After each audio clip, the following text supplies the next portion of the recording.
gentlemen, meine Damen und Herren, willkommen, welcome to the O2 Arena here in Hamburg, Germany. And this is the main event of the evening. 12 rounds of boxing for the heavyweight championship of the world. Presented by K2 Promotions and Klitschko Management Group, sanctioned by the BDB, President Thomas Putz, and the IBF President Daryl Peebles, the IBO President Ed Levine, the WBO President Francisco Paco Barcarcel, and the WBA President Gilberto Mendoza Sr. The three judges at ringside scoring this bout will be Glenn Feldman, Jerome Jakubco, and Joe Pasquale, and the referee in charge of the action at the bell, World Championship veteran Tony Weeks. And now, the officials are ready, and the fighters are in the ring, and they are ready. So for the thousands in attendance and the millions watching around the world, from Hamburg, Germany, let's get ready to rumble!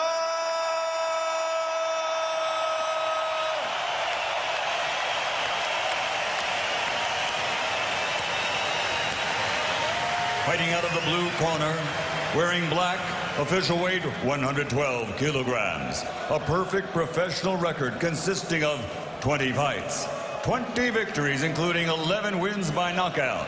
He is the heavyweight fighting pride of Sofia, Bulgaria. The IBF #1 ranked heavyweight challenger in the world. The undefeated Kubrat, the Cobra Pulev. There's no doubt who has got the lion's share of the support inside this arena. In the red corner, wearing red, officially weighing in at 111.5 kilograms. This Olympic gold medal winner has a professional record consisting of 62 victories, including 53 knockouts, and undefeated for a decade, originally from Ukraine, but he lives and fights out of Hamburg, Germany, with the WBA, WBO, IBO, and IBF titles. He is universally recognized as the undisputed heavyweight champion of the world, Dr. Steel Hammer, Wladimir Klitschko.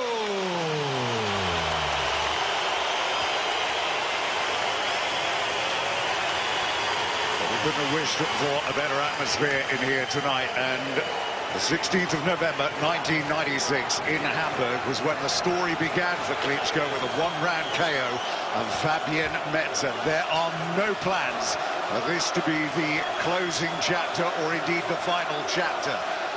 Kubrat Pulev, Richie Woodall alongside me. Let's look at some of the advantages. He's younger. He's the heaviest since Marius Vac. He's only an inch and a half shorter, a one-inch reach deficit. It's as close to equal as he's had for a long time. It is indeed, but at the same time, Tim, it's making that pay against this fella, Klitschko. He's just so skillful. It's very, very difficult to actually break that distance down. The referee, you've been talking about we need a strong one here today. Tony Weeks, the man in charge, refereed 5 world title fights this year. He's been involved with some of the greatest names of the last 15-20 years. Pacquiao, De La Hoya, Mayweather, Cotto. He's taken charge, though, of just one previous heavyweight title fight. That was Klitschko against Hasim Rahman back in December of 2008. And he is certainly experienced enough. Pulev's got to push the envelope a bit here with the referee. But immediately, Klitschko is in to hold, and this is what Pulev said he isn't going to be able to do. He isn't going to get in there, going to be able to get in there and dominate him. Well, like I said back in the studio, you've got to have a strong referee. Look, this is what Klitschko does. Straight away, he holds. We need a referee to say, right, no holding. Come on, let's get on with it. And I think Pulev recognises that. That's better. What a jab. A lovely jab there from Pulev, and a good right hand. Great start. Great start. And you look back to the two previous fights he had against the two giants, Ustinov and Dimitrenko. It wasn't a right hand that put either of those two down. It was his left hand that did it. And that just shows you how much he's got in terms of power in that left hand. Well, he's in against a taller opponent to what he's normally used to. Klitschko is here in Pulev. Pulev's 6'4", he's tall, got good range, got a good jab himself, and he's making it pay Tim early on. Oh! Pulev is down, and this could be it inside the first round. Left hook. Stunned, absolutely stunned. He is all over it. He is out on his feet here. He's smiling at the referee. Is he going to be able to survive this? The crowd are going berserk. He's over and done. That is it, surely. He isn't going to survive. He is all over this. The referee's got to finish this. Got caught with the left hook, now he's counting to 8. He's looking to his eyes, he's happy, he said but he's vulnerable. He is vulnerable. He's looking to land the steel hammer of a right hand again. The eyes are burying him deep into Pulev. Is he going to do it again here? This is going to take something from him to recover from this. Klitschko's doing the wrong tactic here. He wants to find a bit more range. He's still not recovered, Pulev isn't, and Klitschko, what he should be doing, he should be trying to step him back, creating a little bit of space and trying to work that right hand, but it's the left hook that's done all the damage, not the right hand. It's been the left hook from Klitschko. This time it is Pulev that is digging in and holding on here. Well, his last 11 fights, he has outlanded his opposition by 1,525 punches to 443. It isn't about when Klitschko loses fights, he barely loses a round. This is going to take something sensational here. You can see there's still a bit of wobble in the legs of Pulev here. One more big shot and it's surely going to be over. Is he going to let him off the hook? He's only got 14 seconds to go here. It was a good start from Pulev, started well with a straight, stiff jab, but as the round's gone on, Klitschko has started to get back into it. How did he ever survive that, Richie? Yeah, incredible. We were talking about Pulev landing a good shot, and the champion finds a way, a tremendous left hook that hit the target and put his man down. There's Jonathan Banks now giving the instructions to Klitschko. Well, Banks actually has said on the evening, he said, I believe he said that Klitschko now understands what fight fans really want to see and expect from a heavyweight champion of the world, and that is it. Yeah, that's the one. Gets caught himself early on, but comes in with the left hook. This is the second knockdown, but there's nothing in that. That's just off balance and throwing him to the floor. So the referee was quite right in what he said. But here, look, this is long-range work. Look at the right hand, just missing the target. But that's an example of what he's like at range. Very strong indeed, mid-long range. What a first round. Well, this isn't a staring contest. This is boxing, Banks went on to say. Fight fans want to see explosive knockouts, and if you can't get it, at least show them you're in there trying to get it. Expect to see him let his hands go with more regularity, and we've seen that inside the first round. He just doesn't look as if he's got the capability to stand up to anything sustained here, Pulev. But Tim, this is the first time in many, many fights when Klitschko has come up against someone who's got a very, very good jab. Now, what Pulev is doing here is tremendous with that left hand, because it's making Klitschko think. He hasn't been caught with a left hand, left jab like that in many a fight here. Saying about the nights in Hamburg, he's had 7 career fights here. And they have tended to go long. That went 12 rounds. There's another right hand. And again, there's a slight look of bemusement there as it lands. You cannot afford to stay at range with Klitschko. He's holding his feet here a little bit, Pulev. He's looking for that left jab, you see, but at the same time, he keeps getting caught with the long, straight right hand. So he's got to try and avoid that. He's got to try and slip that shot.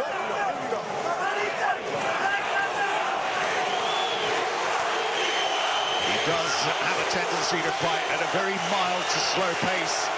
There's Pulev. The number of punches he throws per round, as has been calculated over the recent fights against the likes of Dimitrenko, all very much under the heavyweight average, which is about 45 punches a round. He falls well below that, and he does have a tendency, as we have seen, to get hit by power shots from the opposition. Dimitrenko landed a fair few. Thompson landed 40% of his. If you get on the end of 40% of the power shots of Klitschko, you're not going to last very long. I have seen him in other fights, though, Tim, where he can be busy. He's got good movement, has Pulev. He's playing a waiting game here. He's got to watch out for the long, straight right hand again. But he's looking to land that left hand. He knows he's had success with it, and that's what he's trying to do. He's trying to land that jab. He's got to bring probably his right hand through as well, because the single shot's not going to be enough. And at the same time, he must keep that right hand up a little bit more to his chin, because Klitschko is looking to land that long left up.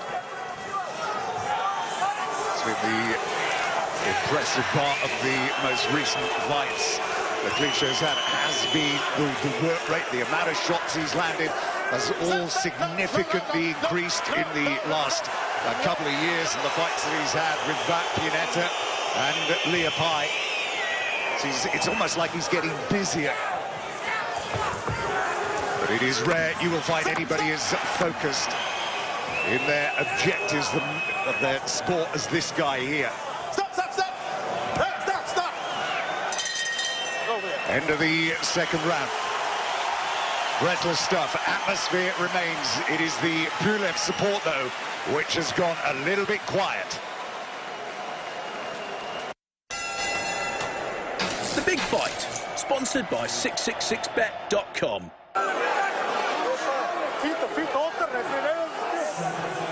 Kubrat Pulev, who has his brother, the part of his quarter team, Turvel, who fights as an amateur, looking to fight in the Olympic Games.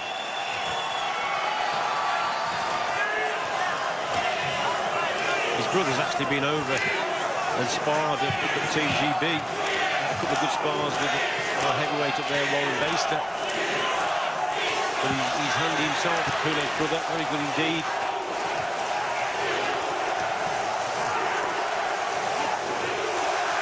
He doesn't like to talk about records or anything approaching Larry Holmes or Joe Louis, which everybody else has been doing. Is in the back of his mind, though, depending on whose interviews you read. Bernard Hopkins is a man that spurs him on. He wants to keep his health. He's got absolutely no plans of doing anything other than fighting on for another 3 to 4 years. That is his plan, Klitschko, unless the plan is changed for him.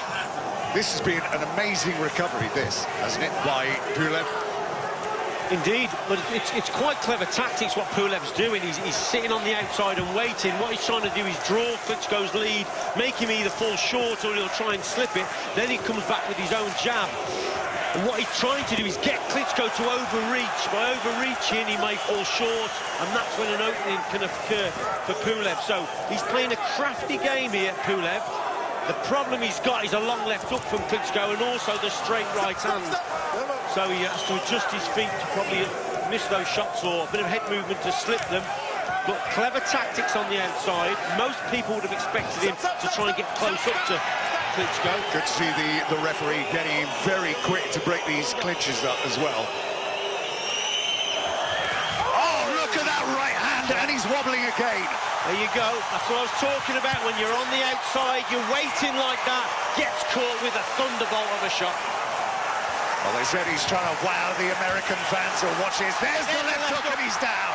And Pulev, is he going to recover? He's up very quickly again here. The referee looking into his eyes. He says he's okay. He survived it in the first round. Can he do it again here? Klitschko showing what a formidable opponent he is. Not only has he got that straight right hand, right he's hand got the left pummeling him hook as again. well. There's the left hook.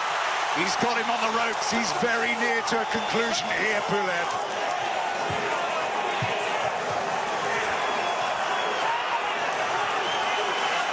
But he's still there. Mark appearing underneath the left eye of Pulev. Interesting, it was noted, Klitschko, you see, rarely going to the body of Pulev about renting at the body of anybody, said because he doesn't like to leave his chin exposed. He doesn't want them to take any risks. I said that before. He doesn't take a lot of risks, does Klitschko. That's why when they get up close, he just holds and just nullifies the work on the inside from his opponent. Great round again from Klitschko. 10-8, 10-7 maybe. The crowd, everybody on their feet inside the arena. Richie, there was that great quote about Ernie Shavers when they said he could punch you in the neck and he could break your ankle. It can't be that much less here when he lands. It just shows you how dangerous Klitschko is. He has tremendous boxing skills with that long, straight right hand especially, but also in this contest, that long left hook. He came close to landing a right hand of his own there, Pulev. Remarkable powers of recuperation here. And what they've done here, Tim, the Pulev camp, they've literally said to Pulev, look, you're not going to work on the inside because he holds too often and he gets away with it from the referee. So you've got to stay at range, and he's trying to work his jab, and he's having a bit of success, Pulev. It's just that he's been caught with some tremendous shots with the accuracy and the power from Klitschko tonight. Yeah, the message in that corner, don't settle, don't make excuses, and when you get out of here, don't have any regrets. That is what got him up.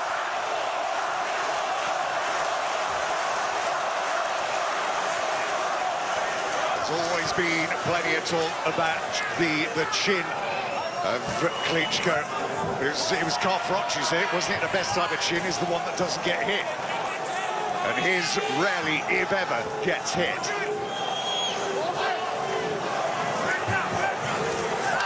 Leaning in, had to travel that right hand. Easy to get out of the way, Klitschko. Pulev was talking about the key to this fight, and he said it is footwork. And it was highlighted that Pulev often just tracks his opponent's footwork. With Pulev here, occasionally just falling short with his punches. He's got to move his feet a little bit quicker and closer into range, and then he'll start to connect with the right hand. He's thrown a couple of good 1-2s in this round. There again, look, but he just falls short. He's just fraction 2 or 3 inches off the distance. He needs to just get a little bit closer for that shot to connect. What we are getting here, though, is the best fight, the best opposition that we've seen in a ring in Klitschko for some time.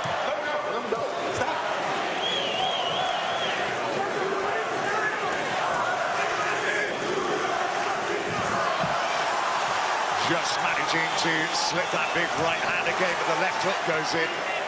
Is there a cut on the corner of that left eye of Pulev?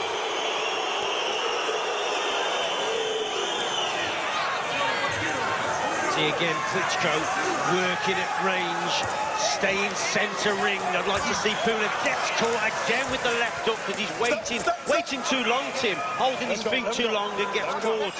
Got to quicken the feet up a little bit and try and push Klitschko back to the ropes. It's very rare you see Klitschko on those ropes because that's where he's going to be vulnerable. Yeah, if you look at the last guy that beat him, Lamont Brewster, he always says that he's surprised that nobody ever calls him up to ask what he did to actually beat Klitschko. He doesn't like being under pressure.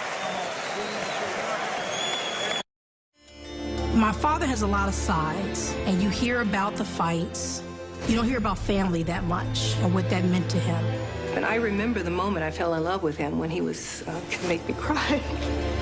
It was unbelievable, the power that this man had. I mean, who doesn't know who Muhammad Ali is? He whispered in my ear, "Is that all you got, George?" And that was about all I had.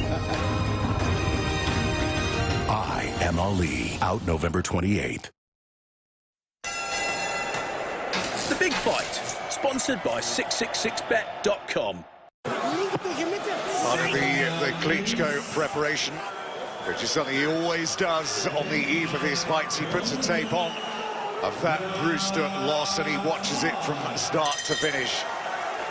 At the end of that, people said he had no chin, no stamina, no heart, no anything. He uses that, he says, as his major motivation. I'll never forget it, he said. I'm thankful to Brewster, and I will be until I go to my grave. It is what gives me the motivation. It is all about payback.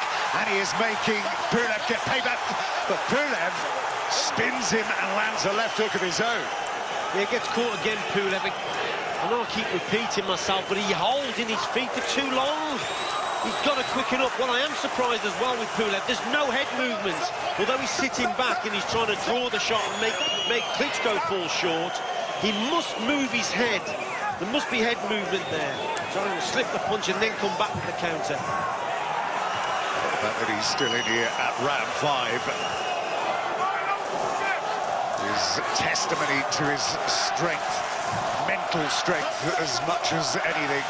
You saw how cool he looked the time he arrived just a couple of hours ago. He's carried that coolness into the ring and he refuses to get out of it and be put out of it.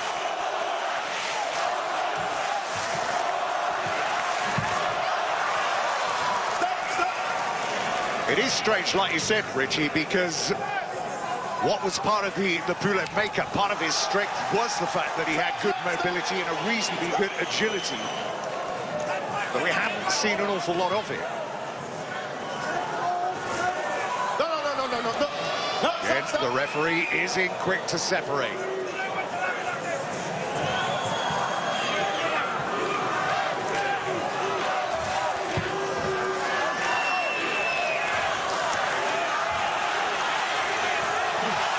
Just fell short with that right hand, and he spun a left hook up with it as well, and he isn't far away. Oh, look at that left hand again, and that is it. Surely Pulev is not going to get up from that. He is out for the count. What a left hook. He is over and done, and that is a stunning conclusion. Just when you thought that Pulev was on the brink maybe of catching him, it is lights out for Pulev. It's as if it fires him up a little bit. Pulev had a little bit of success there. Was just short again a few inches of that right hand, the 1-2 combination. And then Klitschko delivers a perfect peach of a left hook round the guard. And we talked about Pulev's right hand. It wasn't close to his chin. It's not protecting the chin. Round it came. What a punch that was. He probably won't throw a better left hook than that. Tremendous shot. What a message that is sent out. It's believed that he's signed a 3-fight deal with HBO. There's Steven and Deontay Wilder on the horizon. Of course, you got Chengaev in the arena here tonight. The camera hasn't picked him up.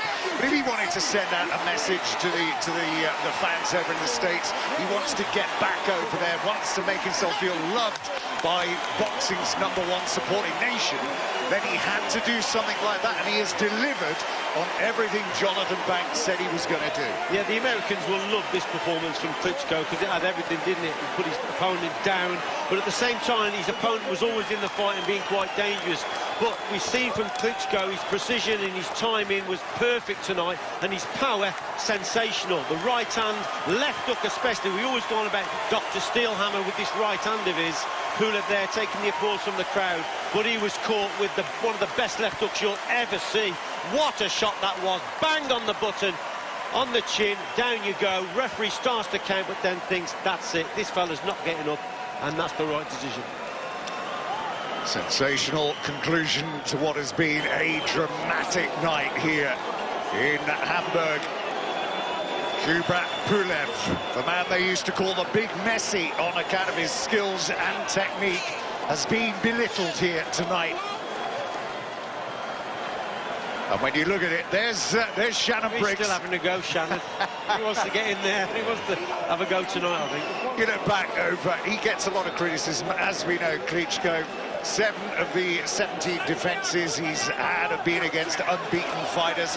10 of the 17 defences against fighters who had world championships going into the fight, all were world champions. He's never ducked anybody, he's taken anybody on. How can anybody reasonably or feasibly argue that he isn't one of the greatest that there has been? Well, unfortunately, Tim, there hasn't been the opponents in his division, like when Muhammad Ali would fight and Larry Holmes fought these guys, the Ken Nortons, the Joe Frazier's, the George Foremans. They made the division great, didn't they, back in those days?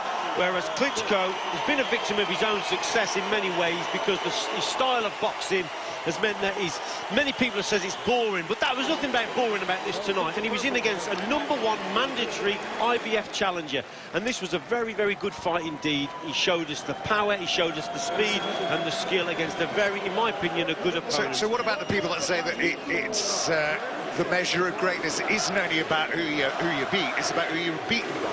And like you said, you go back to the era of Ken Norton, Joe Frazier, George Foreman, even Larry Holmes, and who they wanted to be beaten against. And if you look down at the people who he was beaten by, Brewster Saunders, Ross Purity, they say, well, there you go. I mean, that says something about him as well. Well, Corey Sanders won a world title, didn't he? Yeah. So that's right, absolutely. Lamont Brewster, world champions. It's just that this fella, since his defeat in 2004 against Brewster, he's really tightened up. And the great late Emmanuel Stewart, we spoke about this in the studio, how he's tightened him up, he's cut out all his mistakes, he's maximised what he's got, his height and his reach, and he's a tremendous boxer in terms of his technical ability, and people don't really get that. This fella's not only got a lot of speed and a lot of power, but technically he's very good, an Olympic champion in 1996, remember. So yeah, he is the real deal. And I'm sure in the back of his mind he will be looking at that Joe Louis 25 defences, successful defences of, that's the record, isn't it? And that's what he'll probably want to achieve. Yeah, it is. 17th defence. He is drawing within touching distance of the Eastern assassin himself, Larry Holmes. It's ironic, isn't it, that you look at Larry Holmes and you look at Wladimir Klitschko, and two of them feel that they've never really been appreciated. Larry Holmes always felt that. And the same can be said of Klitschko here. But of course, he's got a few years yet to go. He said, I need 3.5 years to beat the record of Joe Louis. He said, I'm not obsessed with it. But if I stay healthy, then why not? And that's quite right. And he is aware of the record of the 25. He said it is almost impossible to reach that number. But yeah,